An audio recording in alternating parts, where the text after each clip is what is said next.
बहुत समय पहले की बात है। सुंदरबन नामक जंगल में टुनटुनी अपने पति कालू और दो छोटे बच्चे सुनहरी और पिंकी के साथ रहा करती थी। वो पक्षी बहुत ज्यादा गरीब थे। अपने दोनों बच्चों का पालन पोषण करने के लिए जंगल से कुछ लकड़ियाँ लाकर बेचा करते थे और उसी से अपना घर चलाते थे। एक दिन हमेशा की तरह टुनटुनी और कालू कौआ लकड़ियाँ लेने के लिए जंगल जाते हैं, लेकिन तभी बहुत तेज तूफान और बारिश आ जाती है, जिसकी वजह से पेड़ आपस में टकराकर गिरना शुरू हो जाते हैं और एक पेड़ कालू कौए के ऊपर आकर गिर जाता है, जिसकी वजह से उसकी तुरंत ही मौत हो जाती है और दूसरा पेड़ टुनटुनी के ऊपर आकर गिर जाता है। टुनटुनी की सांसें चल रही थी, लेकिन वो पूरी तरह से जख्मी हो जाती है। किसी तरह वो अपने आप को बचाकर वो कालू के पास जाती है और रोते हुए कहती है, तब तक आप लोग हमारे इस वीडियो को लाइक और अगर आपने हमारे चैनल को सब्सक्राइब नहीं किया है तो जल्दी से सब्सक्राइब कर लें और कमेंट सेक्शन में जरूर बताएं कि आपको हमारी ये कहानी कैसी लगी। कालू कालू अपनी आंखें खोलो, घर पर हमारे दो बच्चे हमारा इंतजार कर रहे हैं। देखो, मुझे इस तरह से हमारे बच्चों को छोड़कर मत जाओ।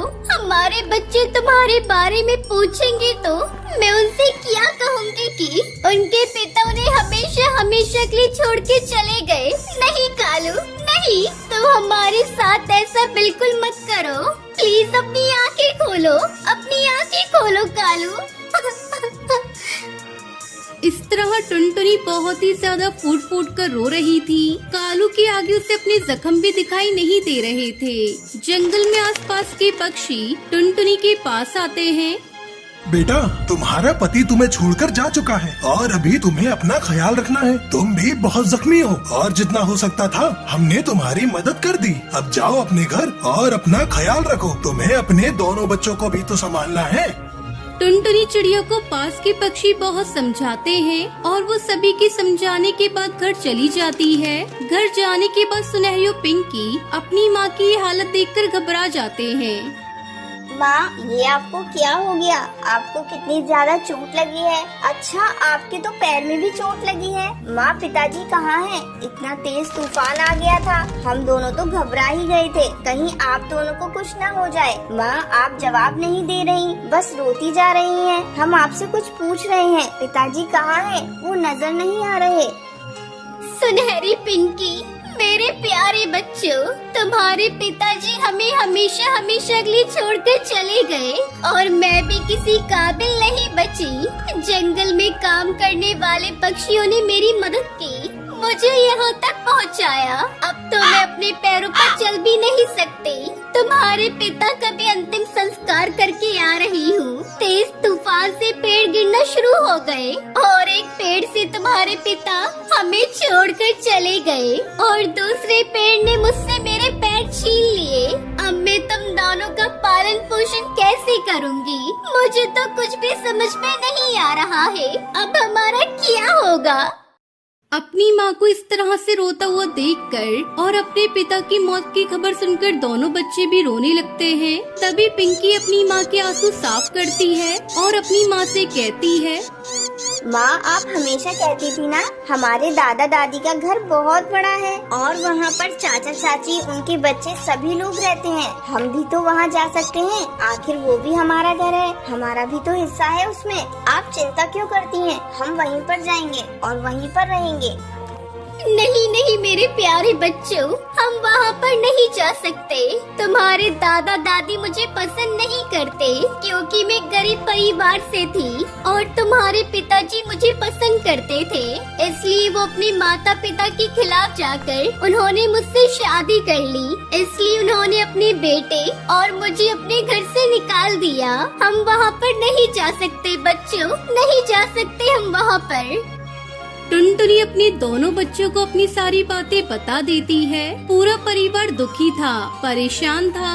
तभी अचानक तेज तूफान के साथ बारिश शुरू हो जाती है और इतनी बारिश होती है कि उनके घोंसले के अंदर पानी आना शुरू हो जाता है।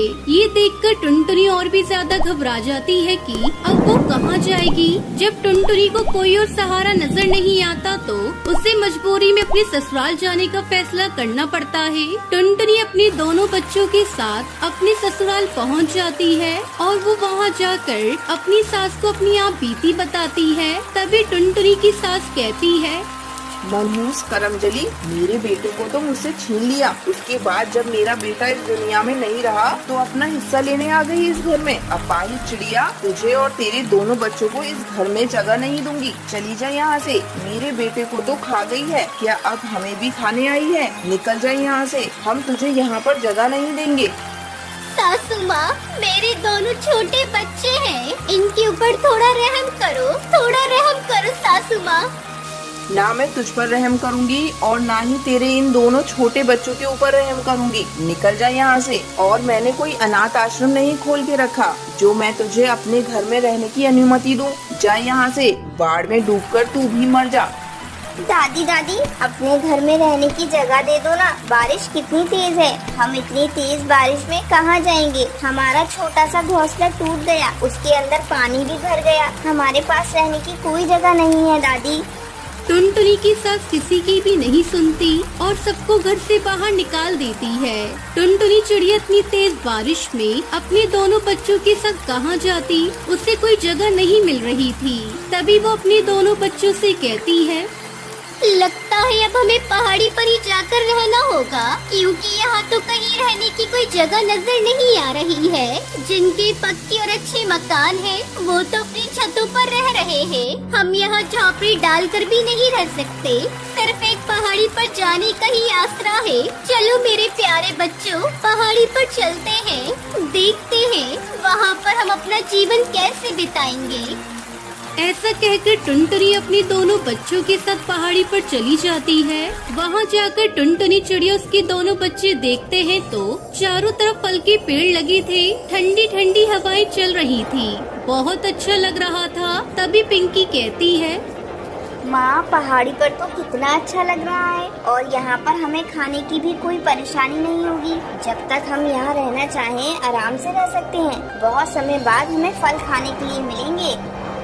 हाँ बेटा, वो तो सब ठीक है, लेकिन यहाँ पर जंगली जानवर भी रहते हैं। हम इस तरह खुले में तो नहीं रह सकते। हमें रहने के लिए घर की आवश्यकता है, इसलिए हमें लकड़ियाँ चाहिए।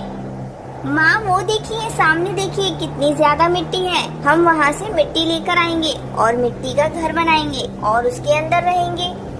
अरे वाह, मेरी समझदार बेटी, तुमने कितना अच्छा आइडिया दिया है। हाँ, अब हम मिट्टी का घर बनाएंगे। जाओ मेरे प्यारे बच्चों, सामने जो मिट्टी का ढेर है वहाँ से मिट्टी लेकर आओ। टुनटुनी के कहने पर सुनहरी और पिंकी सामने जो मिट्टी का ढेर था वहाँ से मिट्टी लेने जाती है ताकि वो अपने लिए एक मिट्टी का घर बनाकर उसके अंदर रह सके। तभी वहाँ पर एक खतरनाक बिल्ला आ जाता है, जिसे देखकर सुनहरी और पिंकी घबरा जाते हैं। माँ, ये जंगली बिल्ला तो हमारी ही तरफ आ रहा है और अभी तो हमारा मिट्टी का घर भी नहीं बना। ये तो हम तीनों को खाकर डकार भी नहीं लेगा, हमें खा जाएगा। माँ, अब हम मर जाएंगे। माँ, ये जंगली जानवर तो हमें मार डालेगा। जंगली बिल्ला को देखकर दोनों बच्चे बहुत ही ज्यादा घबरा रहे थे। वो रो रहे थे कि तभी मिट्टी के ढेर से आवाज आती है, टुनटुनी चिड़िया, मैं जादुई मिट्टी हूँ और अच्छे लोगों की मदद करती हूँ। तुम बहुत अच्छी हो, इसलिए मैं तुम्हारी मदद करना चाहती हूँ। तुम मेरी मिट्टी से जादुई मिट्टी का घर बना सकती हो और उस घर में तुम्हें किसी चीज की कोई परेशानी नहीं होगी। मैं कहीं कोई सपना तो नहीं देख रही। मिट्टी के अंदर से आवाज आ रही है, अब हमारा जादुई मिट्टी का घर होगा। मुझे तो अभी भी विश्वास नहीं हो रहा है। नहीं नहीं, तुम सपना नहीं देख रही। जंगली बिल्ला भी तुम्हारा कुछ नहीं बिगाड़ सकता। बस तुम अपनी आंखें बंद करो और जैसा भी घर तुम सोचोगी वैसा ही जादुई मिट्टी का घर बनकर तैयार हो जाएगा। जादुई मिट्टी की बातें सुनकर टुनटुनी खुश हो जाती है और वो अपनी आंखें बंद करती है तो उसके सामने एक बहुत ही सुंदर मिट्टी का जादुई घर बनकर तैयार हो जाता है, जिसे देखकर टुनटुनी उसके दोनों बच्चे बहुत खुश होते हैं। टुनटुनी जादुई मिट्टी को धन्यवाद कहती है और अपने बच्चों के साथ जादुई मिट्टी के घर के अंदर खुशी खुशी रहने लगती है।